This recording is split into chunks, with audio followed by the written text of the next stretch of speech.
श्रीलक्ष्मी श्रीमहालक्ष्मी क्षीरसागर कन्यका उत्तिष्ठ हरिसम्प्रीते भक्तानां भाग्यदायिनी।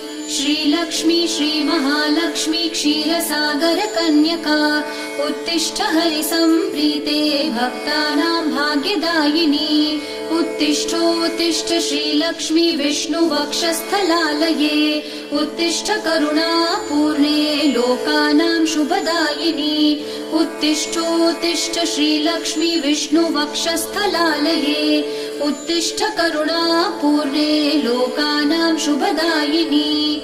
श्रीपद्ममध्यवसिते वरपद्मनेत्रे श्रीपद्महस्तचिरपूजित पद्मपादे श्रीपद्मजात जननी शुभपद्मवक्त्रे श्रीलक्ष्मी भक्तवरदे तव सुप्रभातम्।